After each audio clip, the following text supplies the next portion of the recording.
우리는 지난주 가을 더 말씀으로 가을 사경회를 어떻게 보면 성황리에 보냈습니다. 그 시간들을 통하여서 하나님 나라의 복음과 또 회심, 성장, 또 그 성장한 공동체가 진실한 공동체로 자라나는 것들을 들으면서 또 그 길을 먼저 간 것들을 소개받으면서 가슴 뛰는 시간이었습니다. 바로 그 교회, 예수 그리스도가 시작하신 그 교회가 우리 교회가 되었으면 좋겠다 하는 그런 마음들을 다 가졌으리라 생각합니다.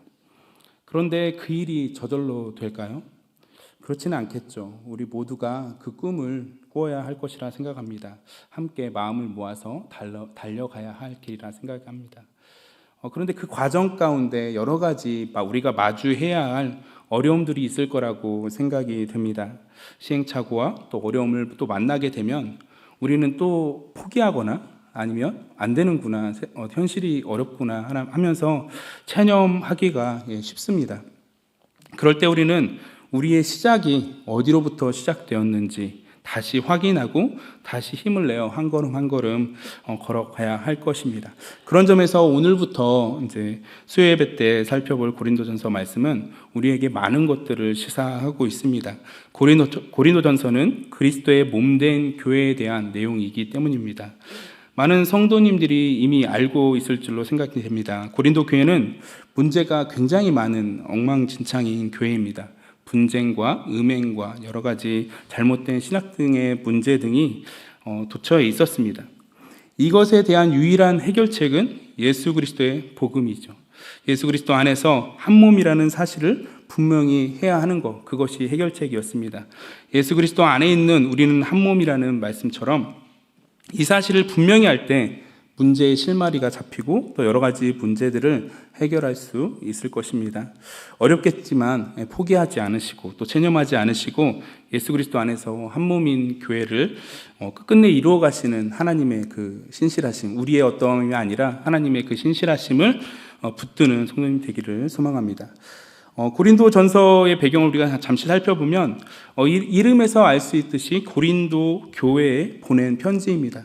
사도 바울과 소스데네의 이름으로 고린도 교회에 편지를 보내고 있는데 당연히 1차 수신자는 고린도 교회일 것입니다. 우리가 보통 편지를 보낼 때 이제 오고 가는 거죠. 편지는 보내기도 하고 이제 받기도 하는 거죠.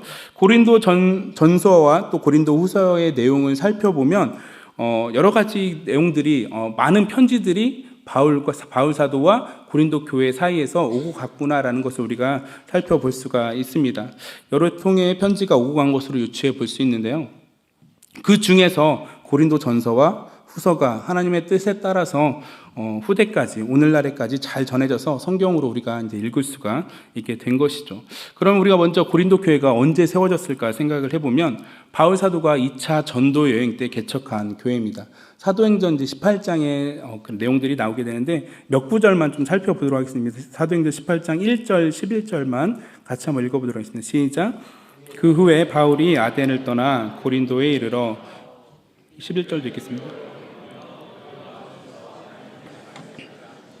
네, 바울 사도가 고린도에서 18개월을 머무르며 굉장한 에베소를 제외하고서는 가장 긴 기간이라고 생각해 볼 수 있는데요. 18개월을 머무르며 하나님의 말씀을 가르쳤습니다. 처음에는 안식일마다 습관을 따라서 이제 회당에서 가르쳤는데 그리스도가 예수다라고 예수가 그리스도라는 복음을 전하니까 유대인들이 이제 비방을 하고 핍박을 하게 된 거죠. 그 일이 있은 후에 바울은 이제 그 회당을 떠나서 그 회당 주변에 있는 이방인들을 선교하기 시작을 합니다. 그 사람들 중에 그 이방인들 중에 고린도 사람들이 많이 믿게 되었는데 사도행전 18장 8절 말씀을 한번 확인해 보도록 하겠습니다. 시작. 또 회당장 그리스도버가 온 지방과 더불어 주를 믿으며 수많은 고린도 사람도 듣고 믿어 세례를 받더라. 이렇게 해서 수많은 사람들이 이제 그냥 그 유대인들이 아니라 이방인들이 많은 사람들이 고린도에 있는 많은 사람들이 모여들어서 또 그중 가운데서는 세례를 받음으로 인하여서 이제 교회가 이제 형성이 되게 된 거죠. 교회가 세워지고 이제 점점 자라나가는 그런 과정 가운데 있게 된 것입니다.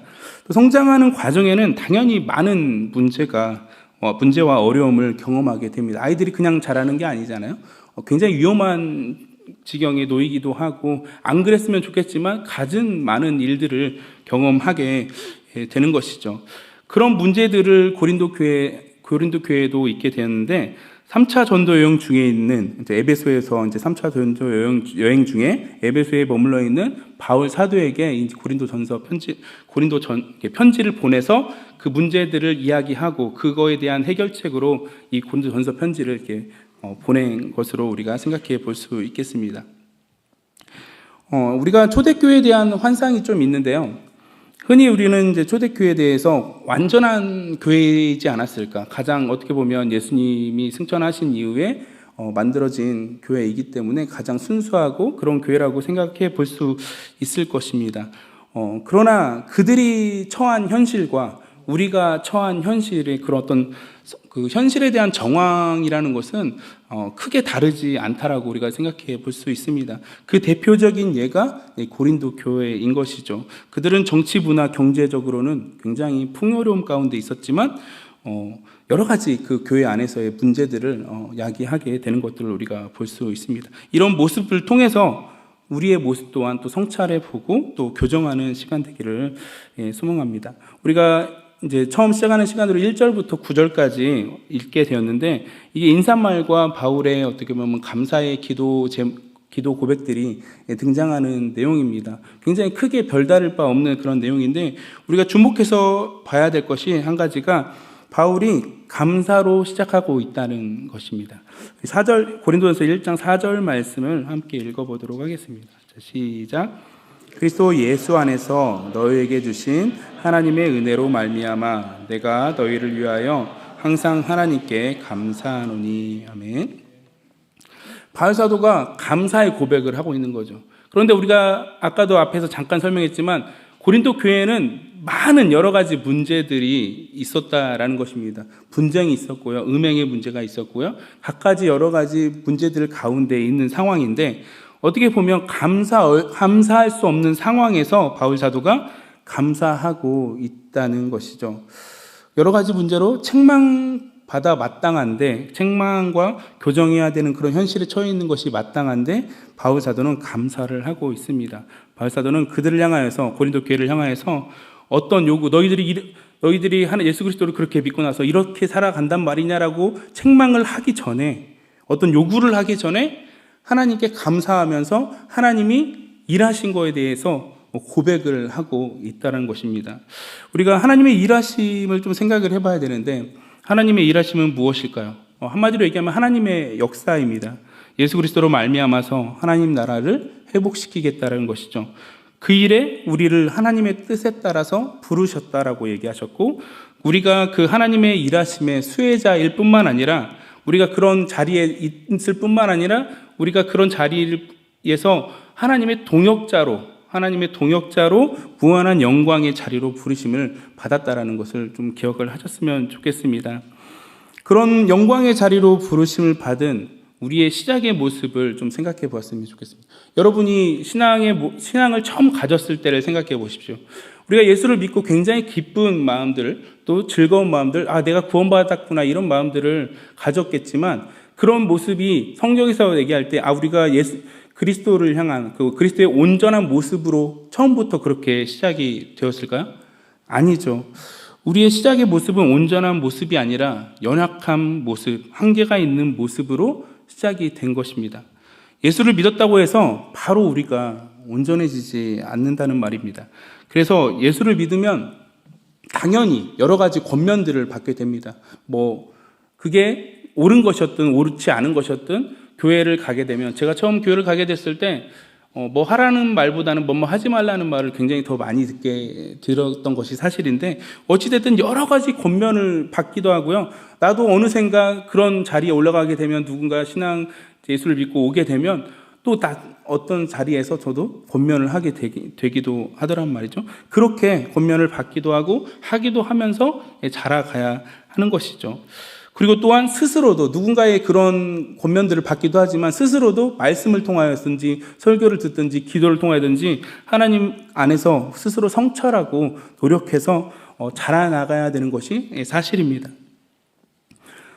그럼에도 불구하고 분명한 것은 이렇게 어떤 연약한 자리에 있다라는 것이 분명하지만 우리의 신분의 변화, 우리 어떤 운명적인 개념으로 봤을 때 우리의 신분이 온전하게 바뀌었다. 아직 예수님의 온전한 자리까지 자라진 않았지만 온전한 모습은 우리 삶 속에서 어떻게 보면 씨앗조차 보이지 않을 수도 있지만 내가 예수를 믿음으로 말미암아서 내가 하나님의 자녀가 되었다. 그 시작이 되었다. 그 시작했을 뿐만 아니라 예수님 안에서 그것이 온전하게 이루어져 갈 것이다라는 그 신분의 변화는 바뀌었다라는 겁니다. 우리의 운명이 하나님의 자녀가 되었다는 것은 처음부터 바뀌었다라는 것이죠. 그 이후에 우리의 모습이 작게든 크게든 변화되어 가는 그런 과정들이 남아져 있다라는 것입니다. 바울은 그것을 감사하는 겁니다.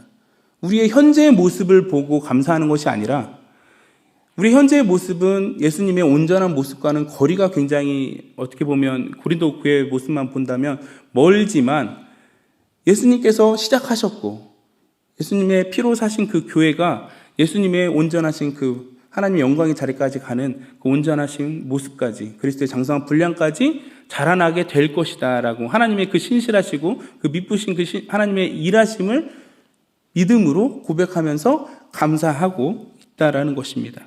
우리의 현재의 모습이 예수 그리스도 안에서 지금은 연약한 모습, 또 약한 모습, 어떻게 보면 누군가에게 손가락질 받을 만한 그런 모습일지라도 언젠가 예수 그리스도 안에서 온전해질 것이다라는 것을 고대하며 감사하고 있다라는 것입니다. 고린도전서는 사실 한 지역 교회인 고린도 교회에서 일어난 일에 대한 바울 사도의 어떻게 보면 기독교 신앙적으로 해석한 것이라고 볼 수 있는데요. 단순히 명분을 핑계 삼아서 책망하고 강요하는 것이 아니었습니다. 그들이 살고 겪고 있는 현실을 그러니까 고린도 교회라는 삶의 정황과 그 현실 가운데서 어떻게 이 교회 안에 일어난 이 문제들을 이해하고 또 그것들을 그 길을 찾아서 해결할 것인가, 그런 것들을 기독교 신앙적인 입장에서 예수 그리스도의 복음의 입장에서 답변을 하고 있는 것이 고린도전서라는 것이죠. 그런 점에서 우리가 마주한 신앙의 현실을 고린도전서를 읽어가면서 또 우리가 이해해 볼 수 있을 것이라고 생각이 듭니다. 우리가 예수 그리스도 안에서 구원받아 살아간다는 것은 우리가 구원받은 정황 속에서 예수를 믿기 전과는 전혀 다른 사람으로 현실을 사는 것입니다.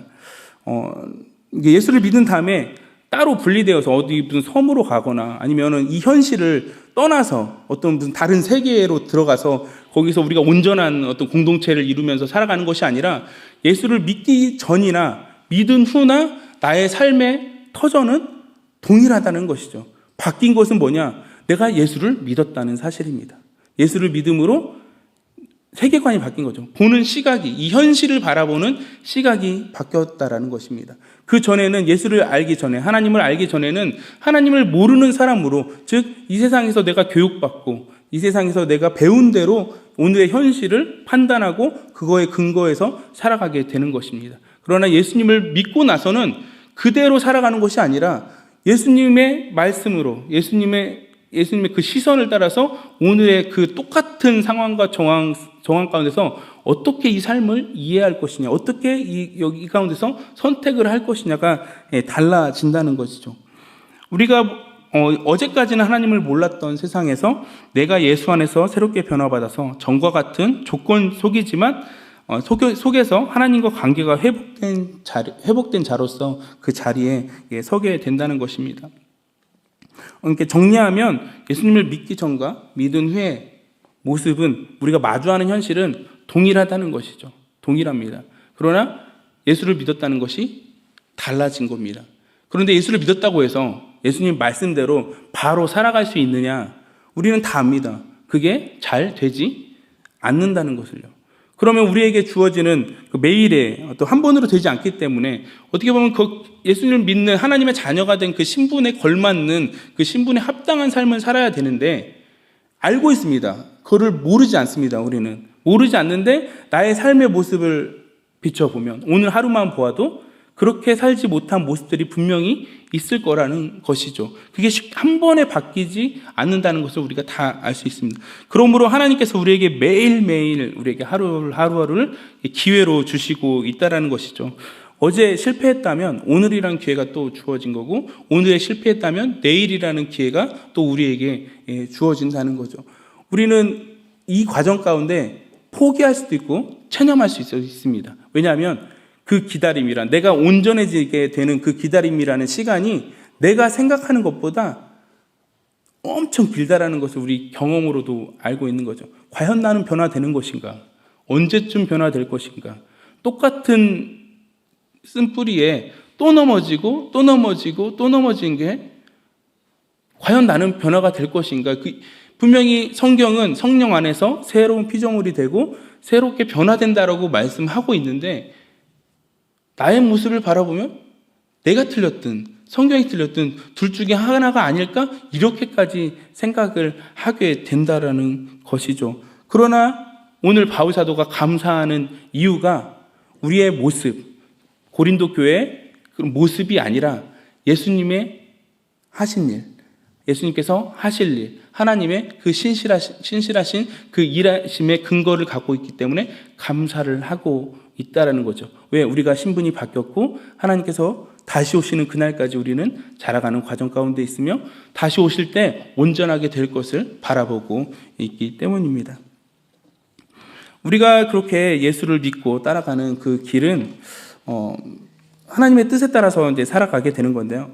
우리가 신앙의 여정, 하나님의 자녀로서 부르심을 받아서 신앙의 여정을 걸어갈 때 우리가 한 가지 오해하는 것들이 있습니다. 저도 굉장히 지금도 알고 있는데 문득 오해하는 게 있는데, 이거 하나님의 뜻을 구할 때 마치 미로찾기와 같이 생각한다는 것이죠. 정답이 어딘가에 있는데 내가 그것을 찾아내야 되는 거예요. 아직은 모르지만 그것을 기도로 매달리든 어떠한 수단을 쓰든 그 정답을 찾아야겠다, 이런 생각을 가질 때가 있다는 거죠. 가다가 갈림길을 만나게 되면 내가 이 갈림길에서 이쪽으로 가게 되면 하나님의 뜻이고 이쪽으로 가게 되면 하나님의 뜻이 아니야. 잘 선택해야 돼. 이 둘 중에 하나가 하나님의 뜻이기 때문에 이렇게 우리가 생각할 때가 굉장히 많이 있다라는 것입니다. 하나님의 뜻이 우리의 신앙의 여정은 정답을 찾아내는 길이 아니라는 것을 우리가 좀 기억을 했으면 좋겠습니다. 우리의 신앙의 여정은 마치 나침반이 방향을 알려주는 것과 같습니다. 우리가 나침반이 방향을 이 방향이다라는 것을 정확히 알면 이제 그 길을 걸어가야 되는 거죠. 그 길을 걸어갈 때 어떠한 일을 만나게 될지 모른다는 겁니다. 그 길에서 강을 만나게 될지 산을 만나게 될지 사막을 만나게 될지 모르는 겁니다. 각자가 처한 현실과 각자가 처한 조건 가운데서 다양한 여러 가지 일들을 만나게 될 건데, 중요한 것은 그 방향으로 가야 된다는 것은 우리는 동의를 했다라는 거죠. 내가 예수를 믿었기 때문에 예수의 길을 따라가야 되는 거. 그러면 강을 만나면 여러분은 어떻게 하겠습니까? 배를 만들든지, 강폭이 너무 넓어서 배를 만들든지, 난 도저히 안 되겠다 그러면은 어쨌든 그 강을 넘어가야 되거든요. 그러면 얕은 곳을 찾아서 헤매이든지 그러면서 그 강을 넘어가야겠죠. 또 산을 만나면 돌아서 가든 힘들더라도 넘어서 가든 그 길을 걸어가야 되는 것입니다.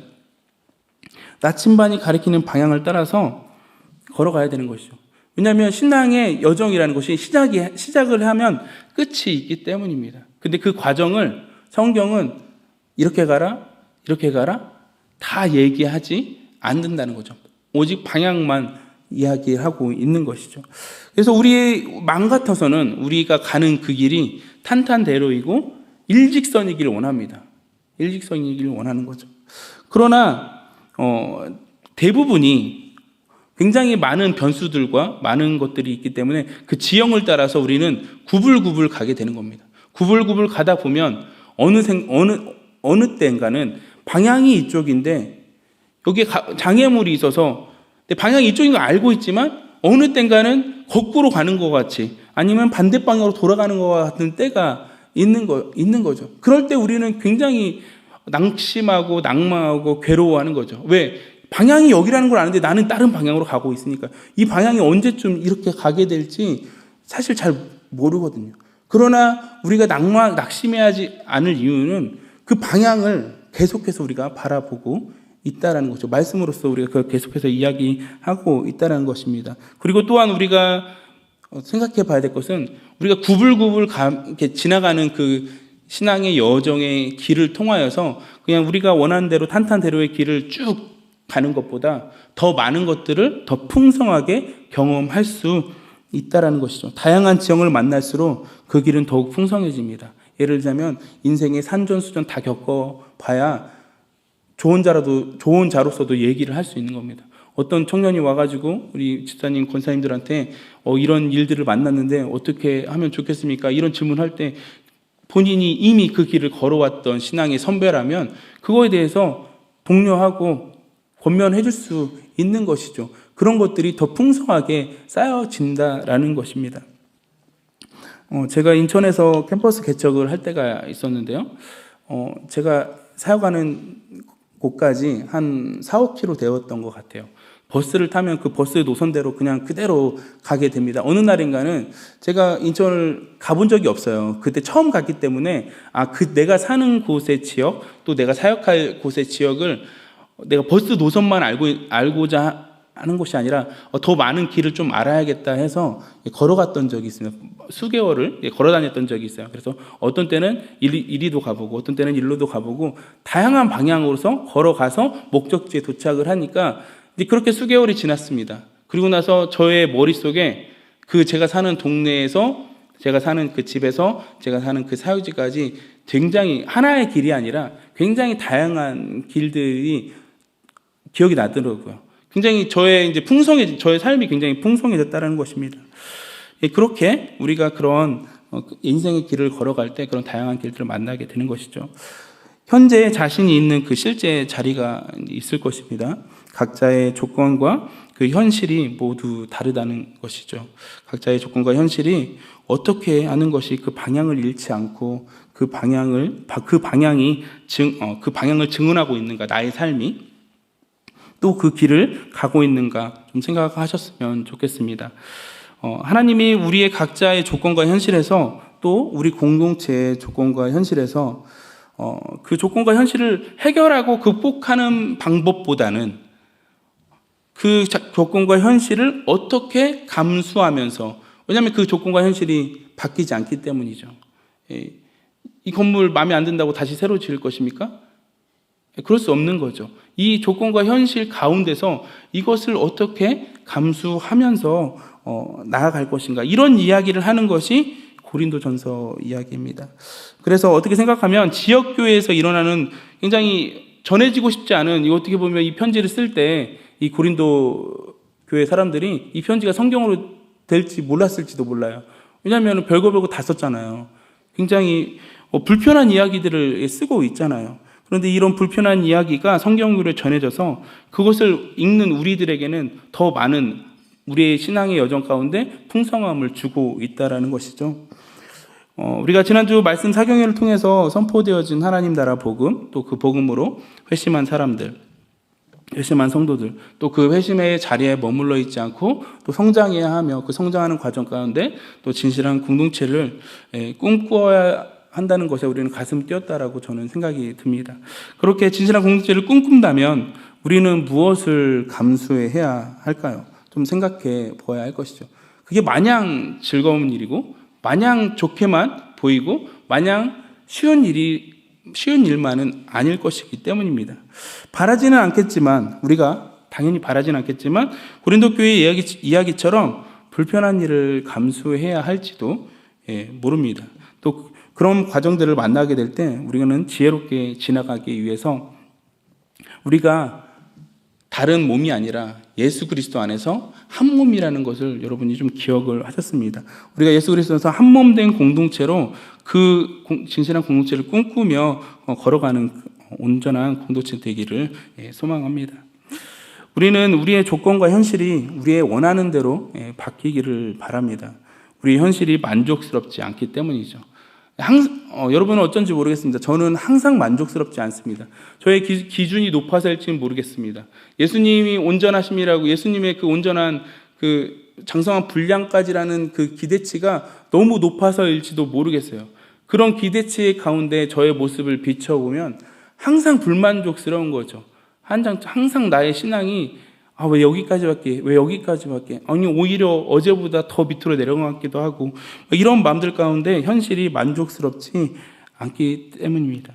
그러나 그 조건을 바꾸려 하기보다는 우리가 그 거부하고 싶은 각자의 어떤 신앙 여정 가운데 부끄러운 모습들이 분명히 다 얘기하지 않아도 있을 거라고 저는 생각이 되는데, 그런 거부하고 싶은 모습, 부끄러워하는 그런 현실과 조건이 하나님의 손에서 어떻게 사용되어질 것인가, 어떤 내용을 담아낼 것인가, 이런 것을 우리가 물어야 한다는 것입니다. 그런 이야기가 하나님의 뜻으로 예수 안에서 한몸된 고린도 교회의 이야기라는 것입니다. 이 고린도 교회가 1장 10절 이후로 계속해서 많은 문제들 가운데 바울 사도가 예수 그리스도의 복음 안에서 그런 해결책들을 제시를 하고 권면을 합니다. 그런 것들이 우리 안에서도 이루어진다라는 것이죠. 우리의 현실과 우리의 조건 가운데서 그렇게 된다는 것입니다. 그런데 중요한 것은 우리의 그 하나님의 뜻으로 그리스도 예수 안에서 우리가 한 몸 된 공동체로 부름 받았지만, 우리가 현실적으로 우리의 그 하나님의 은혜가 우리의 삶에서 작동하지 않는 것처럼 느낄 때가 더 많이 있다라는 것입니다. 우리 현실의 자리에서 하나님의 은혜가 허락되지 않는 것처럼 보일 때가 너무나도 많이 있다는 것입니다. 그럼에도 불구하고 예수 그리스도 안에서 우리가 한 몸이 된 것을 바울 사도가 감사의 고백을 하는 것은 하나님의 선언이기 때문입니다. 하나님의 뜻으로 그리스도 예수 안에서 한 몸 된 공동체가 되었다. 우리의 어떤 노력으로 한 몸이 되는 것이 아니라 하나님의 뜻으로 그리스도 예수 안에서 이미 한 몸으로 시작을 했다가 이 성경에서 얘기하고 있는 것입니다. 그렇기 때문에 바울의 감사의 고백이 우리의 조건과 처지에 있지 않고 우리 주 예수 그리스도가 이미 2000년 전에 하신 일과 지금도 하고 계시는 일, 그리고 앞으로 하실 일을 근거로, 예수님께서 누구시며 예수님이 하신 일을 근거로 감사의 고백을 하고 있다라는 것이죠. 예수 그리스도가 우리를 위해 하신 일은 참 하나님이신 예수님께서 참 인간의 몸으로 이 땅에 오셨다라는 것이죠. 그리고 오시기만 한 것이 아니라 우리가 경험해야 되는 모든 육체의 연약함들을 채울하시고 죄 없으신 분이 십자가에서 못 박혀 죽으시고 그것을 통해서 우리의 모든 죄를 사하시고 또 부활하심으로 죄와 사망에서 승리하셔서 우리가 예수를 믿음으로 그 예수가 우리 믿음의 근거가 되게 하셨다라는 것입니다. 우리는 그 예수님과 연합된 존재로서 예수님이 하신 모든 일, 하실 일, 또 앞으로 하신 일, 또 지금 하고 계시는 일, 또 앞으로 하실 일의 수혜자가 되는 것이죠. 그런 하나님의 큰 은혜를 받은 자들로 우리를 부르셨고, 그런 사람들이 모여서 이렇게 한 몸 된 공동체를 이루었다라고 이야기하는 것입니다. 그런데 고린도 교회와 같은 일들이 일어나더라는 것입니다. 고린도 교회를 생각해 보십시오. 고린도 교회 문제들을 열거해 보면 과연 이것이 정말 하나님의 교회인가? 뭐 이런 교회가 있단 말인가? 이런 생각이 들 수도 있습니다. 왜냐하면 각양각색의 다양한 사람들이 모였기 때문에 어쩌면 당연한 일이 될지도 모르겠습니다. 그런 사람들이 하나님의 뜻에 따라서 예수님 안에서 부르심을 받아서 한 교회로 묶였기 때문에 굉장히 덜그럭덜그럭거리면서 서로 부딪히면서 그런 부딪히는 소리들이 들리게 되는 것이죠. 우리의 그런 현실과 조건 속에서 그런 어떻게 보면 고린도 교회로 따지면 분쟁과 음행과 여러 가지 문제들 가운데도 벌어지고 있는 그런 상황들, 그런 현실과 조건 속에서 하나님이 우리를 한 몸 된 공동체로 묶으셨다. 이것이 중요한 것입니다. 죄를 먼저 보기보다 그 사람이 누구인가를 바라보는 겁니다. 그 사람이 예수의 피값으로 산 교회라는 거, 나와 다른 별개의 사람이 아니라 나와 하나님의 뜻에 따라서 예수 그리스도 안에서 한 몸 된 성도라는 것을 우리가 먼저 바라봐야 되는 거죠. 그렇게 될 때 우리가 한 몸으로서 이 여러 가지 문제들을 만나게 될 때 실마리를 찾을 수 있는 것입니다. 나와 죄가 있다. 나는 죄가 이렇게 우리는 보통 그렇게 생각하죠. 뭔가 문제가 생겼을 때 나는 그것과는 상관없이 깨끗한 의인으로 서 있고 그 상대방은 죄인이라고 판단되어져서 그 상대방과 나는 다른 사람이야. 나는 예수를 잘못 믿고 있고 이 사람은 예수를 잘 못 믿고 있어. 이렇게 판단할 때가 굉장히 많습니다. 누구나 저는 이런 관계 가운데 서 있을 수 있다라고 생각을 합니다. 그게 아니라 고린도 교회에 많은 문제들이 있었지만 나와 이 사람이 이 죄를 가진 이 사람이 예수 그리스도 하나님의 뜻 안에서 예수 그리스도 안에서 예수님의 그 피로 하나님께서 자기 아들의 피로 사신 교회다. 한 몸이다. 이것이 전제되었을 때 문제가 해결된다라는 것이죠. 그 답은 예수님입니다. 다른 게 있지 않습니다. 이 사람도 예수를 믿고 나도 예수를 믿는다라는 것이죠.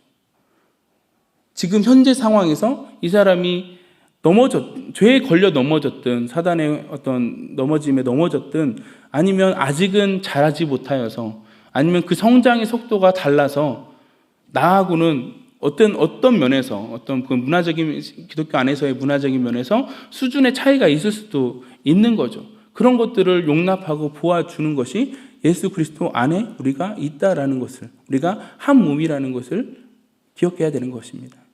우리가 어린아이가 막 장난치고 이런 것들은 다 용납을 하죠. 그러나 신앙 안에서 분명히 또 어린아이가 있을 수 있는데 그냥 몸만 컸다고 해서 성인으로만 대하는 것은 많은 어려움이 있을 수 있는 것입니다. 어찌되었든 예수 그리스도 안에서 우리가 한 몸이 되었다는 것을 우리가 꼭 기억을 하셔야 된다는 것입니다. 제가 여하를 마지막으로 마치도록 하겠는데 한 라디오에서 들은 이야기입니다. 진행자가 한 건축가에게 이렇게 질문을 합니다.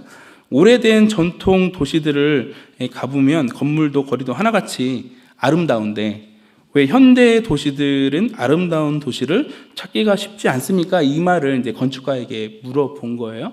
그랬더니 이제 건축가가 그 질문에 대해서 대답을 하면서 한 도시를 예로 들었습니다. 그리스의 산토리니를 예로 들었는데 거기 보면 이제 하얗게 그 회벽칠한 벽과 파란 지붕이 통일감을 가지고 있는 도시거든요. 그 도시가 굉장히 아름답죠. 왜 그런 줄 아십니까? 라면서 설명을 하는데 모양은 다 각기 제각기입니다. 뭐 세모이기도 하고 네모이기도 하고 동그라미도 굉장히 모양은 다 각기 다른데 색이 통일되어 있다는 거예요. 하얀 회벽색과 파란 지붕이 공통된 그 통일감을 준다라는 것이죠. 마찬가지가 아닐까 생각합니다. 우리의 모양도 성격도 다 다릅니다. 그런데 한 몸으로 하나님께서 예수 그리스도 안에서 한 몸으로 묶어 형제 자매라고 말했습니다. 우리를 묶는 단 한 가지는 바로 예수 그리스도 그 한 분뿐입니다. 한번 옆 사람을 좀 살펴볼까요? 이제 끝입니다. 좀 있으면 이제 찬양할 거예요. 한번 옆 사람을 한번 지금 졸고 계신 분들 깨워보면서 옆 사람을 한번 바라봐 주십시오. 나도 예수님으로 옷을 입었고 내 옆 사람도 예수님으로 옷을 입었다라는 것입니다. 하나님 안에서 형제요 자매라는 것이죠. 우리가 예수님을 대하듯이 좀 따뜻한 시선으로 좀 바라봤으면 좋겠습니다. 교회 생활을 하다 보면 많은 여러 가지 불편한 이야기들, 불편한 문제들을 듣게 되고 경험하게 됩니다. 그럴 때마다 우리는 누구를 바라봐야 될까요? 나를 바라봐야 될까요? 아니면 상대방을 바라봐야 될까요? 나에게도 답이 없고 상대방에도 답이 없습니다. 우리가 우리 안에 계신 그 성령님, 또 우리가 누구를 믿고 있나, 그 예수님 안에만이 소망이 있다는 것을 여러분이 꼭 기억하셨으면 좋겠습니다. 우리 함께 찬양하도록 하겠습니다.